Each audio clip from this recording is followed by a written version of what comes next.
I went and I walked on at Minnesota State Mankato, and it was way far away. I was a zero EFC kid. I was a Pell kid all day. I was like, okay, how am I affording this thing? I'm the first generation, first one to go to college in my family. There's really nobody guiding me through this. So I'm like, all right, I'll go to orientation. I showed up like on a summer day, flew myself up there as a 17-year-old, called the coach up, took a shuttle to a hotel, got a cab back in those days, and then just showed up to their campus and showed up at the football office and said, hey, my name is Joe Adam and I want to play football here. And he took you. Yep. And he said, okay, well, we'll start here. I mean, who doesn't want to take a walk-on offensive lineman, man? First year, I redshirted, and I'm playing every scout team you can and just getting pummeled every day and learning football. But I wanted to get into engineering, thought that I was better than a Division III player, right? And I think even today, guys are thinking those things. In hindsight, I probably should have gone Division III around Chicago, but I didn't. Probably the mistake I made was the engineering part. I stayed on the engineering floor. I went to my first engineering class, and in 45 minutes, I decided that I wasn't going to be an engineer.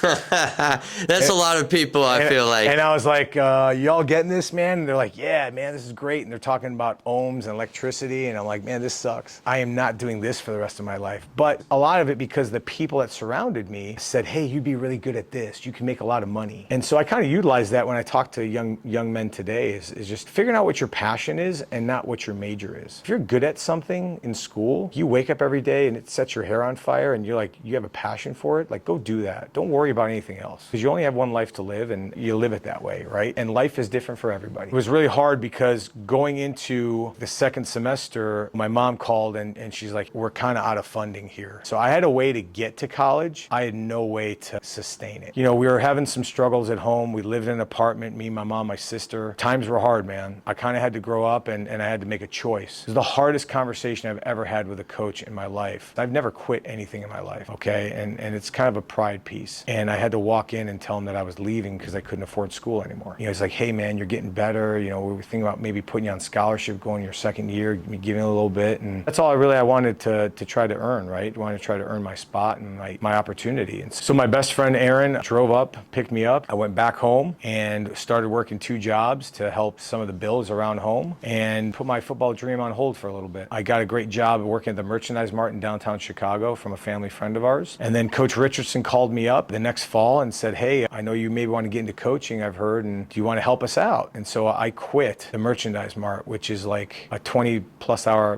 dollar-hour job for me to go back to my high school. There were some lessons learned there. I was so just early removed from my high school team that it was really hard for me to step into a coaching role because they saw me as still a player. I wanted to take like that coaching role. There was some conflict there. It really was. And it was a really hard year for me because like I was trying to coach, I was trying to do that stuff and there wasn't a lot of respect because they're like, hey, you're a player, man. You're not a coach. Yeah. I had to learn that and I had to kind of fail a little bit and then have some adversity. I knew then that like, okay, I didn't really want to coach in high school. I wanted to try and coach a little bit higher. That's kind of how I started into coaching. That's what kind of fueled my fire to start this thing because like I got up every day and I was like, I got to be like the luckiest dude out here. Like I love it. Back when like there was grass fields, the smell of the fresh cut grass, you're out there for 5 hours, man, when you could actually do those things. You got the thermos jug of water that's like getting warm during the day. I mean, like all these experiences that normally suck to a lot of people, I enjoyed the heck out of. And coach, I got to ask you, you lose your dad at 1 year old, right? And there's so many different statistics about single parent households.